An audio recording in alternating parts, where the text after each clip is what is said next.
ఐక్యత కాల్సిన నాయకత్వం జై బీసీ.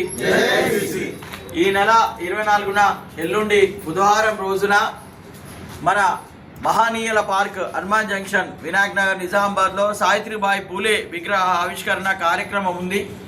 ఈ కార్యక్రమానికి పెద్దలు మహేష్ కుమార్ గౌడ్ గారు, షబీర్ అలీ గారు ముఖ్య అతిథులుగా విగ్రహ ఆవిష్కర్తలుగా వస్తారు. అదేవిధంగా ఎంపీ ధర్మపురి అరవింద్ గారిని, ఎమ్మెల్యే ధన్పాల్ నారాయణ గారిని, కేశవేణు గారిని, తాహిర్బీన్ గారిని, గడు గంగాధర్ గారిని, నరల రత్నాకర్ గారిని, మిగతా ఈ విధంగా బాజిరెడ్డి గోవర్ధన్ గారిని, ఆకుల లలిత గారిని అందరినీ కూడా మేము అతిథులుగా పిలుచుకున్నాం.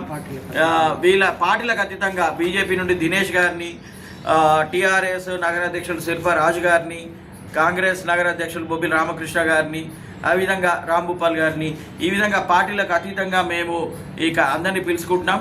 ఈ కార్యక్రమానికి పార్టీలకు అతీతంగా, కులాలకు అతీతంగా ప్రతి బీసీ బిడ్డ, ప్రతి రాజకీయ పార్టీలో బీసీ బిడ్డ పెద్ద ఎత్తున అటెండ్ అయ్యి ఈ కార్యక్రమాన్ని విజయవంతం చేయాల్సిందిగా కోరుకుంటున్నాం.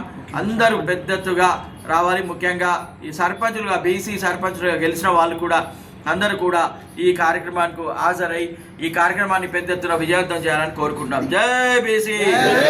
జోహార్ సావిత్రిబాయి పూలే. సాధిద్దాం సావిత్రిబాయి పూలే ఆశయాలను. సాధిద్దాం సావిత్రిబాయి పూలే ఆశయాలను. జోహార్ చదువుల తల్లి సావిత్రిబాయి పూలే. జోహార్ చదువుల తల్లి సావిత్రిబాయి పూలే.